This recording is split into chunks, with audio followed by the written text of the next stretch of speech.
Hi friends, ನಮಸ್ತೆ. TRD ಚಾನಲ್ಗೆ ತಮಗೆಲ್ಲರಿಗೂ ಪ್ರೀತಿಯ ಸ್ವಾಗತ. ಫ್ರೆಂಡ್ಸ್, ಎಲ್ಲರೂ ಹೇಗಿದ್ದೀರಾ? ಚೆನ್ನಾಗಿದ್ದೀರಾ ಅಂತ ಭಾವಿಸ್ತೀನಿ. ಹಾಗೆ ನಗ್ನಗ್ತಾ ಇರಿ, ಖುಷಿಯಾಗಿರಿ ಅಂತ ಹೇಳ್ತಾ ಇವತ್ತಿನ ರೆಸಿಪಿಯನ್ನು ಶುರು ಮಾಡ್ತಾ ಇದ್ದೀನಿ. ಫ್ರೆಂಡ್ಸ್, ಇವತ್ತು ನಾನು ಒಂದು ಒಳ್ಳೆ ರೆಸಿಪಿ ಮಾಡ್ತಾ ಇದ್ದೀನಿ, ಹಾಗಲಕಾಯಿ ಪಲ್ಯ. ಈ ಹಾಗಲಕಾಯಿ ಪಲ್ಯ ಶುಗರ್ ಇರೋರು ಜಾಸ್ತಿ ಮಾಡ್ಕೊಂಡು ತಿಂತಾರೆ. ಸೊ ನನಗೂ ಶುಗರ್ ಇರೋದ್ರಿಂದ ನಾನು ವಾರದಲ್ಲಿ ಒಂದು 3 ಸರಿನಾದರೂ ಹಾಗಲಕಾಯಿ ಪಲ್ಯ ಮಾಡ್ತಾ ಇರ್ತೀನಿ. ಸೊ ನೋಡಿ, ಇವಾಗ ಎಣ್ಣೆ ಹಾಕಿ ಹಾಗಲಕಾಯಿಯನ್ನು ಹೀಗೆ ಫ್ರೈ ಮಾಡಿದ್ದೀನಿ. ನಾನು ಫ್ರೈ ಮಾಡುವಾಗ ಸ್ವಲ್ಪ ಎಣ್ಣೆ ಜಾಸ್ತಿನೇ ಹಾಕ್ಕೊಂಡಿದ್ದೀನಿ. ಎಣ್ಣೆ ಜಾಸ್ತಿ ಹಾಕಿ ಹಾಗಲಕಾಯಿಯನ್ನು ಹುರಿದು ಪಲ್ಯ ಮಾಡಿದ್ರೆ ಒಳ್ಳೆ ರುಚಿ ಕೊಡುತ್ತೆ. ಈಗ ಇದು ಹುರಿದಿದ್ದಾಗಿದೆ ಫ್ರೆಂಡ್ಸ್.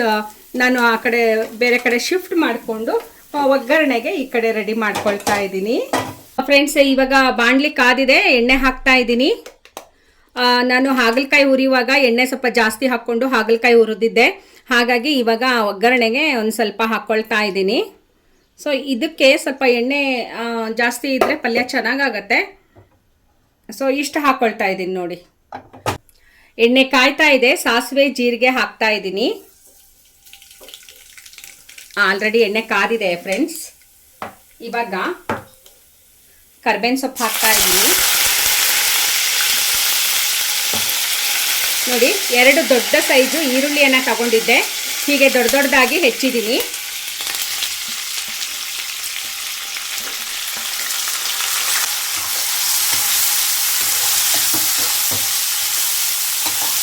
ಹಾಗಲಕಾಯಿ ಪಲ್ಯಕ್ಕೆ ಈರುಳ್ಳಿ ಸ್ವಲ್ಪ ಜಾಸ್ತಿ ಹಾಕಿದ್ರೆ ಪಲ್ಯ ಚೆನ್ನಾಗಿರುತ್ತೆ ಫ್ರೆಂಡ್ಸ್.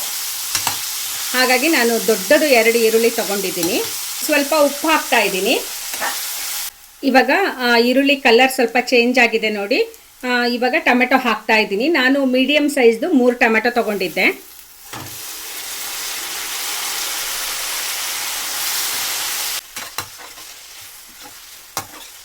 ಫ್ರೆಂಡ್ಸ್, ಇನ್ನೊಂದು ಏನು ಅಂದರೆ, ಟೊಮೆಟೊ ಹಾಕಿ ನಾವು ಟೊಮೆಟೊ ಬೇಯಿಸುವಾಗ ಟೊಮೆಟೊಲಿರೋ ನೀರು ಬಾಡ್ ಹೋಗದೆ ಇರೋ ರೀತಿ ಇದನ್ನು ಬೇಯಿಸ್ಕೋಬೇಕಾಗತ್ತೆ. ಯಾಕಂದರೆ ಅದು ಟೊಮೆಟೊ ನೀರು ಬಿಟ್ಕೊಂಡ್ರೆ ಪಲ್ಯಕ್ಕೆ ಸ್ವಲ್ಪ ಗ್ರೇವಿ ಥರ ಮಾಡ್ಕೊಳ್ಬೋದು ನಾವು ಪಲ್ಯನ.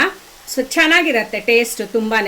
ಸೊ ಹಾಗಾಗಿ ನಾನು ನೋಡಿ ಕಡಿಮೆ ಫ್ಲೇಮು ಇರೋ ಸ್ಟವಲ್ಲೇನೇ ಪಲ್ಯ ಮಾಡ್ತಾ ಇದ್ದೀನಿ, ದೊಡ್ಡ ಉರಿನಲ್ಲಿ ಇಟ್ಟಿಲ್ಲ. ಫ್ರೆಂಡ್ಸ್ ನೋಡಿ, ಇನ್ನೂ ಬೇಯಬೇಕು ಇದು ಟೊಮೆಟೊ. ಸ್ವಲ್ಪ ಟೊಮೆಟೊ ಇದರಲ್ಲೇ ಮೆತ್ತಗಾಗಬೇಕು ಇದು. ಸೊ ಹಾಗಾಗಿ ಇವಾಗ ನಾನು ಸ್ವಲ್ಪ ಫ್ಲೇಮನ್ನು ಕಡಿಮೆ ಮಾಡಿದ್ದೀನಿ, ಇನ್ನೊಂಚೂರು ಮೆತ್ತಗಾಗೋವರೆಗೂ ಬೇಯಿಸ್ಕೊಳ್ತೀನಿ. ಫ್ರೆಂಡ್ಸ್ ನೋಡಿ, ಇವಾಗ ಇದಾಗಿದೆ. ಇವಾಗ ಹಾಗಲಕಾಯಿ ಪಲ್ಯಕ್ಕೆ ಮಸಾಲೆ ರುಬ್ತಾ ಇದ್ದೀನಿ. ಇಷ್ಟು ತೆಂಗಿನಕಾಯಿ ಹಾಕ್ತಾ ಇದ್ದೀನಿ,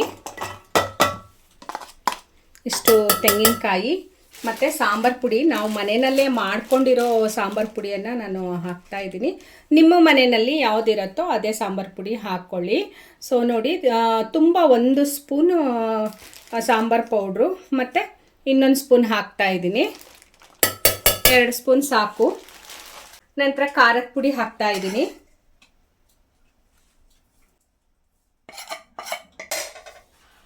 ಮೂರು ಸ್ಪೂನ್ ಖಾರದ ಪುಡಿ ಹಾಕಿದ್ದೀನಿ. ನಮಗೆ ಸ್ವಲ್ಪ ಖಾರ ಬೇಕು, ಹಾಗಾಗಿ ಈಗ ಸ್ವಲ್ಪ ಅರಿಶಿನ ಪುಡಿ ಹಾಕ್ತಾ ಇದ್ದೀನಿ. ಒಂದು ಅರ್ಧ ಸ್ಪೂನಷ್ಟು ಅರಿಶಿನ ಪುಡಿ ಹಾಕ್ಕೊಂಡ್ರೆ ಸಾಕಾಗತ್ತೆ. ಇವಾಗ ಇದು ಗ್ರೈಂಡ್ ಮಾಡ್ತೀನಿ.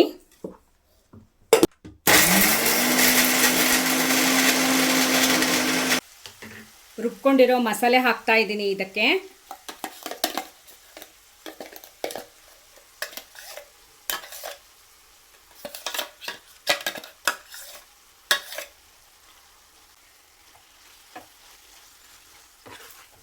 ಇವಾಗ ಹುಣಸೆ ರಸ ಹಾಕ್ತಾ ಇದ್ದೀನಿ.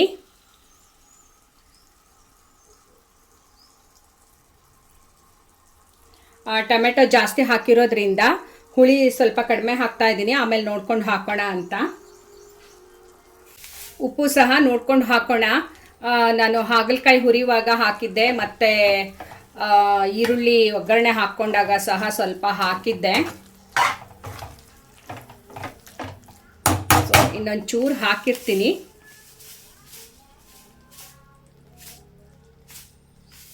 ಇಷ್ಟು ಹಾಕಿರ್ತೀನಿ. ಇವಾಗ ಫ್ಲೇಮ್ ಜಾಸ್ತಿ ಮಾಡ್ತಾ ಇದ್ದೀನಿ.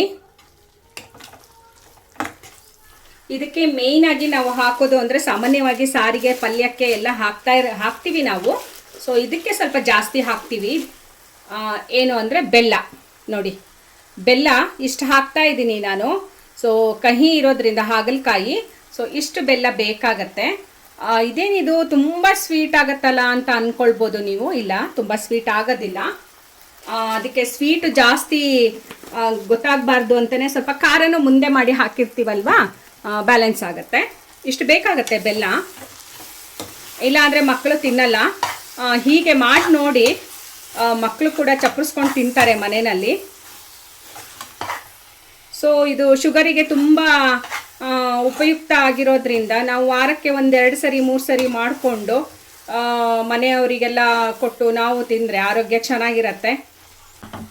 ಇದು ಸ್ವಲ್ಪ ಮಸಾಲೆ ಇನ್ನೊಂದು ಚೂರು ಹಸಿ ವಾಸನೆ ಹೋಗೋವರೆಗೂ ಬಾಡಿಸ್ತೀನಿ. ಹೀಗೆ ನೋಡಿ ಎಷ್ಟು ಚೆನ್ನಾಗಿ ಕಾಣಿಸ್ತಾ ಇದೆ ಗ್ರೇವಿ. ಒಂದು 2 ನಿಮಿಷ ಮುಚ್ಚಳ ಮುಚ್ಚಿಬಿಟ್ಟು ನಾನು ಇದನ್ನು ಬೇಯಿಸ್ತಾ ಇದ್ದೀನಿ.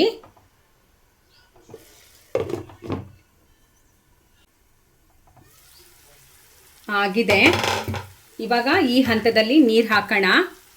ನೋಡಿ ಗ್ರೇವಿದು ಕಲರ್ ಕೂಡ ಸ್ವಲ್ಪ ಚೇಂಜ್ ಆಗಿದೆ, ಕುದೀತಾ ಇದೆ ಸೈಡಲ್ಲೆಲ್ಲ. ಸೊ ನೀರು ಹಾಕ್ತೀನಿ ಇವಾಗ, ಯಾಕಂದರೆ ಹಸಿ ಮಸಾಲೆ ಹಾಕ್ಕೊಂಡಿರ್ತೀವಲ್ವಾ, ಹಾಗಾಗಿ. ಫ್ರೆಂಡ್ಸ್, ನೀರು ಸ್ವಲ್ಪ ಜಾಸ್ತಿನೇ ಹಾಕಿದ್ದೀನಿ, ಯಾಕೆಂದರೆ ತೆಂಗಿನಕಾಯಿ ಜಾಸ್ತಿ ಹಾಕಿ ರುಬ್ಬಿದ್ದೀನಲ್ವಾ. ಸೊ ಆಮೇಲೆ ಕುದಿಸ್ತಾ ಸ್ವಲ್ಪ ಗಟ್ಟಿ ಆಗಿಬಿಡುತ್ತೆ. ನಮಗೆ ಸ್ವಲ್ಪ ಪಲ್ಯ ಗ್ರೇವಿ ಬೇಕು, ಹಾಗಾಗಿ ನಾನು ಸ್ವಲ್ಪ ನೀರು ಜಾಸ್ತಿ ಹಾಕ್ಕೊಂಡಿದ್ದೀನಿ. ನಿಮಗೆ ಜಾಸ್ತಿ ಗ್ರೇವಿ ಬೇಡ ಅಂತ ಅಂದರೆ ನೀರು ಸ್ವಲ್ಪ ಕಡಿಮೆ ಹಾಕ್ಕೊಳ್ಳಿ ಅಷ್ಟೇ. ಈಗಿದು ಒಂದು ಕುದಿ ಬರಬೇಕು ಫ್ರೆಂಡ್ಸ್, ಅಲ್ಲಿವರೆಗೂ ಸ್ವಲ್ಪ ಮುಚ್ಚಳ ಮುಚ್ಚಿಬಿಟ್ಟು ಕುದಿಸ್ತೀನಿ. ಫ್ರೆಂಡ್ಸ್, ಕುದೀತಾ ಇದೆ.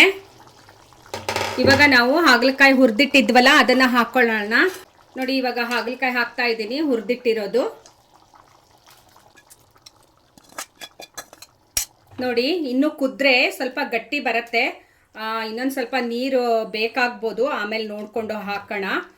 ಸೊ ಇವಾಗ ಇಷ್ಟು ಸಾಕು, ಇದು ಕುದಿಬೇಕು. ಇವಾಗ ನಾನು ಇದನ್ನು ಇವಾಗ ಜೋರು ಊರಿನಲ್ಲಿ ಕುದಿಸೋದಿಲ್ಲ, ಸ್ವಲ್ಪ ಉರಿ ಕಡಿಮೆ ಮಾಡಿ ಕುದಿಸ್ತೀನಿ. ಸೊ ಆವಾಗ ಗ್ರೇವಿ ತುಂಬ ಚೆನ್ನಾಗಿ ಬರುತ್ತೆ, ಪಲ್ಯ ಟೇಸ್ಟ್ ಕೂಡ ಸೂಪರಾಗಿರುತ್ತೆ.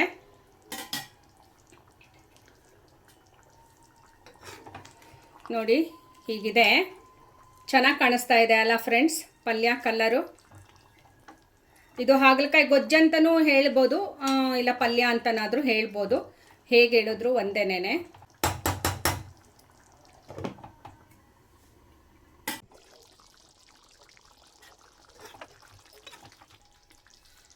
ಫ್ರೆಂಡ್ಸ್, ಇದಿನ್ನೂ ಆಗಬೇಕು ಪಲ್ಯ, ಹಾಗಲಕಾಯಿ ಬೇಯಬೇಕು. ನಾನು ಆ ಕಡೆ ಶಿಫ್ಟ್ ಮಾಡ್ಕೊಳ್ತಾ ಇದ್ದೀನಿ, ಯಾಕಂದರೆ ಇಲ್ಲಿ ಚಪಾತಿ ಮಾಡಬೇಕು ಇವಾಗ, ಅದಕ್ಕೋಸ್ಕರ.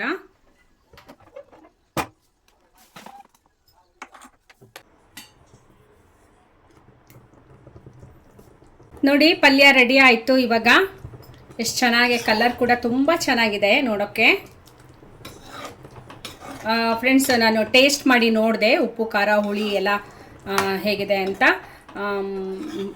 ಕರೆಕ್ಟಾಗಿದೆ, ಉಪ್ಪು ಖಾರ ಹುಳಿ ಎಲ್ಲ ಏನು ಜಾಸ್ತಿನೂ ಆಗಿಲ್ಲ ಕಮ್ಮಿನೂ ಆಗಿಲ್ಲ. ಸೊ ಭಾಳ ಹದವಾಗಿ ಬಂದಿದೆ ಪಲ್ಯ. ಸೊ ನೋಡಿ ಆವಾಗಲೇ ನಾನು ನೀರು ಹಾಕಿದ್ನಲ್ಲ ಅಷ್ಟೇ ನೀರು, ಮತ್ತೆ ಏನು ನೀರು ಹಾಕಲಿಲ್ಲ ನಾನು. ಸೊ ಹೀಗಿರುತ್ತೆ ಪಲ್ಯ, ಇಷ್ಟು ಗ್ರೇವಿ ಬೇಕು ನಮಗೆ. ಸೊ ಹೀಗೆ ಬಡಿಸುವಾಗ ಮಿಕ್ಸ್ ಮಾಡಿ ಹೀಗೆ ತೊಗೊಂಡ್ರೆ ಚೆನ್ನಾಗಿರುತ್ತೆ ಪಲ್ಯ. ಚಪಾತಿಗೆ, ಜೋಳದ ರೊಟ್ಟಿಗೆ, ಅಕ್ಕಿ ರೊಟ್ಟಿಗೆ ಎಲ್ಲದಕ್ಕೂ ಸೂಟ್ ಆಗುತ್ತೆ ಫ್ರೆಂಡ್ಸ್. ಇದು ಅನ್ನಕ್ಕೂ ಕಲಿಸ್ಕೊಳ್ಬೋದು, ತುಂಬ ಚೆನ್ನಾಗಿರುತ್ತೆ. ಒಂಚೂರು ತುಪ್ಪ ಹಾಕ್ಕೊಂಡು ಬಿಸಿ ಅನ್ನಕ್ಕೆ ಪಲ್ಯ ಹಾಕ್ಕೊಂಡು ಕಲಿಸ್ಕೊಂಡು ತಿಂದು ನೋಡಿ ಹೇಗಿರುತ್ತೆ ಅಂತ ಹೇಳಿ. ಸೊ ಮಾಡಿಕೊಂಡು ಮನೆಯಲ್ಲಿ ನೀವು ತಿಂದುಬಿಟ್ಟು ಆಮೇಲೆ ನನಗೊಂದು ಕಮೆಂಟ್ ಮಾಡಿ ಹೇಗಿತ್ತು ಅಂತ ಹೇಳಿ. ಸೊ ಅಷ್ಟು ಚೆನ್ನಾಗಿರುತ್ತೆ ಇದು ಹಾಗಲಕಾಯಿ ಪಲ್ಯ. ಸೊ ಹಾಗಲಕಾಯಿ ಗೊಜ್ಜು ಅಂತಲೂ ಹೇಳ್ಬೋದು. ಓಕೆ ಫ್ರೆಂಡ್ಸ್, ಪಲ್ಯ ರೆಡಿ ಆಯಿತು, ಹಾಗಲಕಾಯಿ ಪಲ್ಯ. ಸೊ ನೋಡಿ ಕಲರ್ ಕೂಡ ತುಂಬ ಚೆನ್ನಾಗಿದೆ. ಸೊ ಗ್ರೇವಿ ಕೂಡ ತುಂಬ ಚೆನ್ನಾಗಿ ಬಂದಿದೆ, ಒಳ್ಳೆ ಗ್ರೇವಿ ಬಂದಿದೆ. ಇದು ಚಪಾತಿಗೆ, ಅನ್ನಕ್ಕೆ, ಜೋಳದ ರೊಟ್ಟಿ, ಅಕ್ಕಿ ರೊಟ್ಟಿಗೆ ತುಂಬ ಸೂಟ್ ಆಗುತ್ತೆ. ಖಂಡಿತವಾಗ್ಲೂ ನೀವು ಮನೆಯಲ್ಲಿ ಒಂದ್ಸಲ ಟ್ರೈ ಮಾಡಿ ಅಂತ ಹೇಳ್ತೀನಿ ನಾನು. ಸೊ ನಾನು ಟೇಸ್ಟ್ ಮಾಡಿ ನೋಡಿದೆ, ಉಪ್ಪು ಖಾರ ಹುಳಿ ಎಲ್ಲ ಹದವಾಗಿದೆ. ನಾನು ಆವಾಗಲೇ ನೀರು ಹಾಕಿದ್ನಲ್ಲ ಅಷ್ಟೇ ನೀರು, ಮತ್ತು ಮೇಲೆ ನೀರೇನು ಹಾಕಲಿಲ್ಲ ನಾನು. ಉಪ್ಪು ಖಾರ ಹುಳಿ ಏನು ಮೇಲೆ ಹಾಕಿಲ್ಲ, ಪಲ್ಯ ಮಾಡುವಾಗ ಏನು ಹಾಕಿದ್ನೋ ಅಷ್ಟೇ. ಸೊ ತುಂಬ ಚೆನ್ನಾಗಿದೆ ಪಲ್ಯ. ಮಾಡೋದನ್ನ ಮರಿಬೇಡಿ, ಖಂಡಿತವಾಗ್ಲೂ ಟ್ರೈ ಮಾಡ್ತೀರಾ ಅಂತ ಅಂದ್ಕೊಳ್ತೀನಿ. ಸೊ ಮನೇಲಿ ಶುಗರ್ ಇರೋರು ಈಗಂತೂ ಎಲ್ಲರ ಮನೆಯಲ್ಲೂ ಒಬ್ಬರು ಇಬ್ಬರು ಇದ್ದೇ ಇರ್ತಾರೆ, ಕಾಮನ್ ಆಗಿಬಿಟ್ಟಿದೆ. ಸೊ ಹಾಗಾಗಿ ನನಗೂ ಶುಗರ್ ಇದೆ. ಸೊ ಹಾಗಾಗಿ ವಾರದಲ್ಲಿ 3 ಸರಿ ನಾನು ಈ ಪಲ್ಯ ಮಾಡೇ ಮಾಡ್ತೀನಿ ಫ್ರೆಂಡ್ಸ್. ನೀವು ಕೂಡ ಮನೇಲಿ ಟ್ರೈ ಮಾಡಿ. ಹಾಗೆ ಇವತ್ತು ಹಾಗಲಕಾಯಿ ಪಲ್ಯದ ರೆಸಿಪಿ ನಿಮಗೆ ಹೇಗೆ ಅನ್ನಿಸ್ತು ಒಂದು ಕಮೆಂಟ್ ಮಾಡಿ, ಲೈಕ್ ಮಾಡಿ, ಶೇರ್ ಮಾಡಿ. ಹಾಗೆ ನಮ್ಮ TRD ಚಾನಲ್ನ ಸಬ್ಸ್ಕ್ರೈಬ್ ಮಾಡಿಕೊಂಡು ಸಪೋರ್ಟ್ ಮಾಡಿ ಅಂತ ಕೇಳ್ಕೊಳ್ತಾ ಇವತ್ತಿನ ವಿಡಿಯೋವನ್ನು ಇಲ್ಲಿಗೆ ಮುಗಿಸ್ತಾ ಇದ್ದೀನಿ. Okay friends, bye bye, thank you.